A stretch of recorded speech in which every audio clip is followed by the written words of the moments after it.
సోదరా, మీకు చాలా త్వరగా కోపం వచ్చేస్తుంది.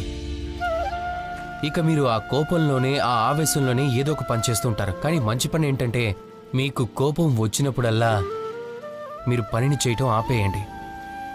ఎందుకంటే కోపంలో చేసే ప్రతి పని తప్పే అవుతుంది సోదరా. ఎంతవరకు ఎందుకు, ఉదాహరణ ఇదే తీసుకోండి.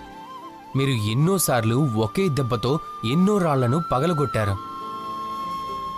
కానీ ఈరోజు ఎన్ని దెబ్బలు కొట్టిన తర్వాత కూడా ఒక్క రాయి కూడా పగలగొట్టలేకపోతున్నారు. ఎందుకు? కారణం మరేమిటో కాదు, మీ కోపం సోదరా. కోపం మీ బుద్ధిబలాన్ని ఆపేసింది. మీ పని యొక్క సరైన పద్ధతిని మీరు మర్చిపోయారు ఈ కోపం కారణంగా. ఇక ఈ కోపం అనే ఆవేశంలో ఉండే ఈరోజు మీరు నన్ను తప్పుగా అర్థం చేసుకుంటున్నారు సోదరా. ప్రపంచంలో అన్నిటికంటే ఎక్కువగా గంగా జలాన్ని పవిత్రంగా భావిస్తారు. ఎందుకు అని ఎప్పుడైనా ఆలోచించారా? ఎందుకు అంటే గంగాజలం యొక్క ఆవిర్భావం శుద్ధమైంది కాబట్టి. దాని జన్మ స్వచ్ఛంగా ఉంటుంది. ఎక్కడి నుంచైతే అది ప్రారంభం అవుతుందో అది పరిశుద్ధమైనది. ఇక ప్రారంభం శుద్ధంగా ఉండటం చాలా ముఖ్యం.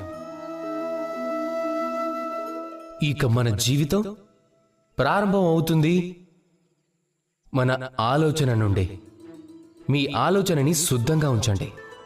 ఈ ఆలోచన నుంచే పుడుతుంది మీ మాట. మీ మాటలు శుద్ధంగా ఉంచండి.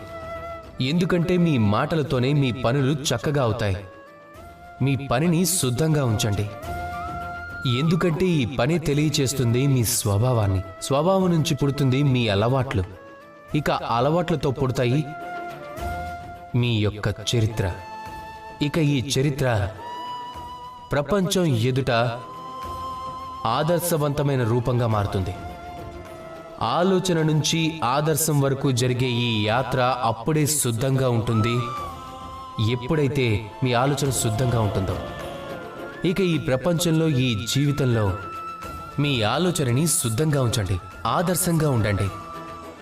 మీ మనసు సంతోషంతో నిండిపోతుంది.